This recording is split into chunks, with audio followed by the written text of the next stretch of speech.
আম খাওয়ার পর কখনো কি আপনার হঠাৎ ঘুম ঘুম লাগে? অনেকেই ভাবেন এটা হয়তো কাকতালীয়, কিন্তু বিশেষজ্ঞরা বলছেন এর পেছনে রয়েছে বৈজ্ঞানিক কারণ। পাকা আমে থাকে ট্রিপ্টোফ্যান নামের একটি অ্যামিনো অ্যাসিড। এই উপাদান শরীরে এমন কিছু রাসায়নিক তৈরিতে সাহায্য করে যা মস্তিষ্ককে শান্ত করে এবং ঘুমের অনুভূতি বাড়ায়। শুধু তাই নয়, আমে থাকা কার্বোহাইড্রেট, ফাইবার, ভিটামিন ও মিনারেল শরীরে ইনসুলিনের নিঃসরণ বাড়াতে সাহায্য করে।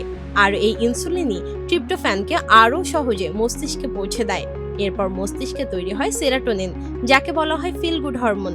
সেরাটোনিন শরীর ও মনকে শান্ত করে, স্ট্রেস কমায় এবং ধীরে ধীরে তৈরি করে ঘুমের অনুভূতি। তাই অনেকের ক্ষেত্রে আম খাওয়ার পর শরীর ভারী লাগে বা চোখে ঘুম নেমে আসে। বিশেষজ্ঞদের মতে রাতে ঘুমানোর আগে পাকা আম খেলে এই প্রভাব আরও বেশি অনুভূত হতে পারে। তবে মনে রাখবেন, সবাই একইভাবে এই প্রভাব অনুভব করেন না। কারো ক্ষেত্রে এটি বেশি, আবার কারো ক্ষেত্রে একেবারেই কম হতে পারে। তাই আম খেয়ে ঘুম পেলে অবাক হওয়ার কিছু নেই। এটি আপনার শরীরের স্বাভাবিক জৈবিক প্রতিক্রিয়াই হতে পারে।